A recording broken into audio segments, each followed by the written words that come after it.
शिवसेना, कांग्रेस और एनसीपी की महाविकास अघाड़ी हुकूमत पर महाराष्ट्र असेंबली में मुहर जब्त हो गई है। उद्धव ठाकरे की हिमायत में 169 अरकान असेंबली ने वोट किया, जबकि एमएनएस कारकुन असेंबली वोटिंग से गैर हाजिर रहे।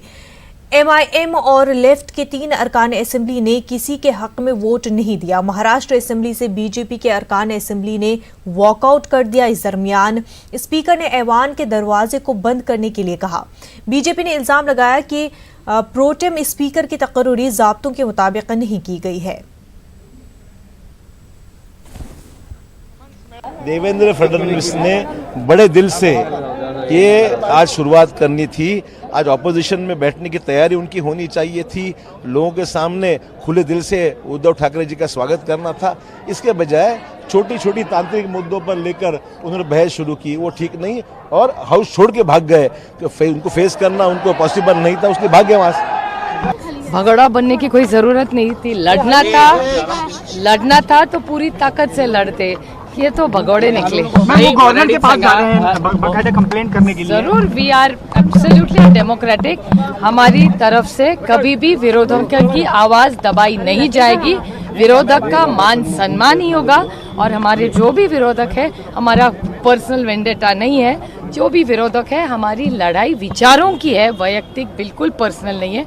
और जरूर उनका कर्तव्य करें, लेकिन हमारी स्टाइल उनकी तरह से थोड़ी सी अलग है। विरोधकों को हम प्यार से, चर्चा से उनका मन जीत लेंगे। आज अगर दोनों अलग अलग सत्ते के लिए अपने बेटे को सीएम बनाने के लिए अलग होते हैं, और फिर वो पार्टियां जो अपने आप को सेकुलरिज्म के आलम बरदार कहती है, कांग्रेस का हो, एनसीपी का हो, समाजवादी का हो, आज अगर वो फिरका परस्तों का साथ दे रहे हैं, तो ये देश के साथ और महाराष्ट्र के उन वोटरों के साथ जिन्होंने उनको वोट दिया है, ये उनके साथ एक धोखा है। हमने ये तय किया अपनी पार्टी पॉलिसी के एतबार से कि हम ना बीजेपी को वोट देंगे और ना शिवसेना को वोट देंगे। हाउस में हमने तटस्थ रह करके अपनी बात रख दी और सरकार बन गई है। हमने सरकार को मुबारकबाद भी दी और हमने ये भी कहा कि चुनकर आ जाने के बाद अब आप तमाम के जो है वजीर आला और सीएम हो। और महाराष्ट्र के अंदर महीने भर से जो शेतकरियों के मसाइल हैं, पावरलूम के मसाइल हैं और इसी तरह गरीबों के मसाइल हैं, रोजगार के मसाइल हैं, उनको हल करना आपकी जिम्मेदारी है। आपको राज धर्म निभाना होगा। आगे की भूमिका तो हम विरोधी पक्ष की भूमिका करेंगे ही, और जो संविधान का अपमान करके जो चीजें की है उसके कायदे के माध्यम से उसके लिए भी हम मांग करेंगे। अगर जरूरत पड़ी तो सुप्रीम कोर्ट तक जाएंगे। ये पूरा अधिवेशन असंवैधानिक था। असंवैधानिक पद्धति से इन्होंने ये काम करने की कोशिश की है, हम उसका निषेध करते हैं। हमारे विरोधी पक्ष नेता ने जो बात कहने की कोशिश की, उसको भी उन्होंने बात मानने की कोशिश नहीं की। संविधान के माध्यम से अगर ये बात काम हो रहा है, तो उनका कहना था कि विधानसभा के बाहर ये शपथ विधि हुई है, तो ये विधानसभा में बात नहीं कर सकते। अगर कॉन्स्टिट्यूशन ये बदलना चाहते हैं तो इसका हम निषेध करेंगे। परम पूज्य डॉक्टर बाबा साहब आम्बेडकर ने जो कॉन्स्टिट्यूशन बनाया, वो कॉन्स्टिट्यूशन का आदर करना चाहिए और वो कॉन्स्टिट्यूशन को लेके ही हम बात करेंगे और उसको ही लेके हम आगे जाएंगे। बड़ा दुर्भाग्यजनक है कि महाराष्ट्र की सरकार ने पहले ही दिन सदन में वंदे मातरम बोल करके सदन के कामकाज की शुरुआत होती है, वे वंदे मातरम को भूल गए। सदन का कामकाज चलते समय डॉक्टर बाबा साहब अम्बेडकर जी ने जो संविधान दिया है, उन परंपराओं के साथ, नियमों के साथ चलता है।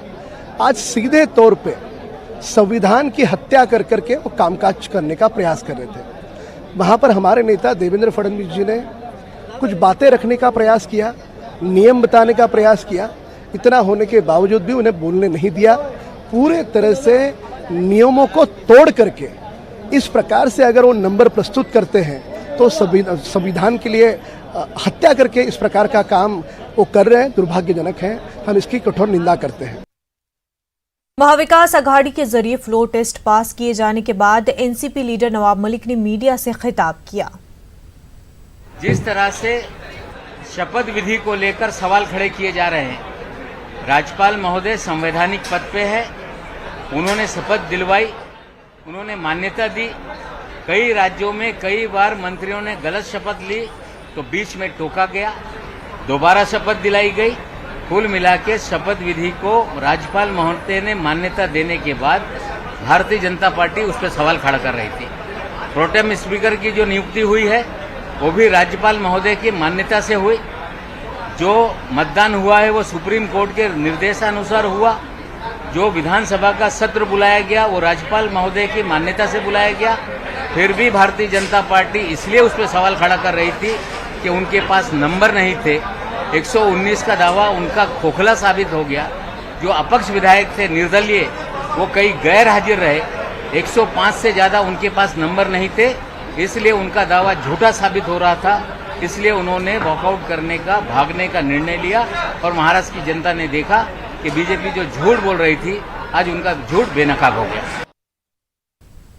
हैदराबाद की वेटरनरी डॉक्टर के कत्ल के मुलजिमीन शादनगर पुलिस स्टेशन में हैं। उन मुलजिमीन का मेडिकल टेस्ट भी पुलिस स्टेशन में ही किया गया।